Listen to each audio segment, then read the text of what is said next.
No big screen superhero is complete without a killer looking costume, and there certainly have been some pretty amazing ones over the years. Whether it's Iron Man's titanium alloy duds or Batman's hockey pads. I'm not wearing hockey pads. Sorry, Batman. Either way, there have been some great ones. But the sheer awesomeness seen on screen is the result of iteration after iteration during the concept stage, thanks to the tireless work of some talented artists. So to illustrate the changes that an idea can go through during the early stages of a film's creation, let's take a look at a few superhero costume concepts that look totally different from what we got on the big screen. If you enjoyed this video, be sure to hit the subscribe button and click the bell to be notified when we upload fresh content.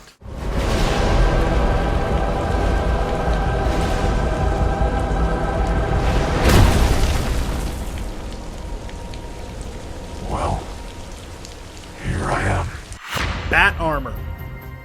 Despite how divisive Batman v Superman turned out, most people can agree that the bat armor that Batman wore during his fight against the Man of Steel looked pretty sweet. It was a pretty close approximation to the armor the character wore in the classic graphic novel, The Dark Knight Returns. But looking at this bit of concept art for the film, it looks like they were going for a look less like the iconic armor and more like the Thrasher armor from the Court of Owls comic story arc. Either way, this design is quite menacing and would have probably looked pretty good on screen. What we got, though, is more than good enough. Let's have it. You don't understand. This is all I have. I'm nothing without this suit.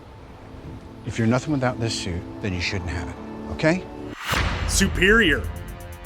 Spider-Man Homecoming, while ultimately great, was in a sort of precarious position before it came out, being the third version of the character that we've seen over the last 18 years. So, to avoid confusion with previous iterations of the web slinger, this concept art shows that the filmmakers may have tried to change up the costume to differentiate it. This particular costume is fairly similar to the Superior Spider-Man costume from the comics, which was worn by Peter Parker when Doc Ock took over his body and assumed the mantle of Spider-Man. Sound a bit odd? It really was. While this suit was indeed pretty slick looking, most people would probably agree that it was best that they ultimately went with the more classic appearance.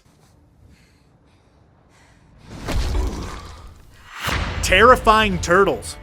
Michael Bay's Teenage Mutant Ninja Turtles isn't exactly a fan favorite film, with a lot of people harboring some distaste towards the appearance of the turtles themselves. It could have been a lot worse, however. Take a peek at these bits of art which showcase how the turtles could have looked back during a time when the turtles were going through some stuff. Looking at the head shape, it was a bit more realistic, looking a lot more like an actual turtle. However, the whole thing just comes across as unsettling. So I guess what we got in the final film is a bit of an upgrade, so at least there's that. I'm sorry. I took it too far. I meant trash panda. Is that better? I don't know. It's worse. It's so much worse. Old Man Rocket.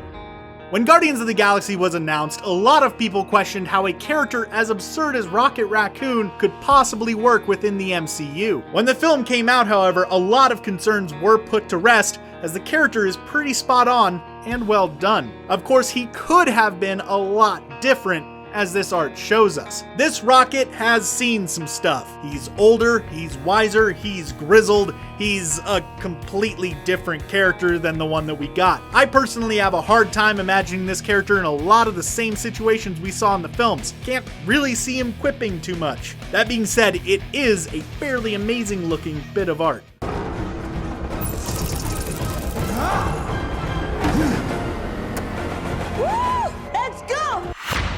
Panther.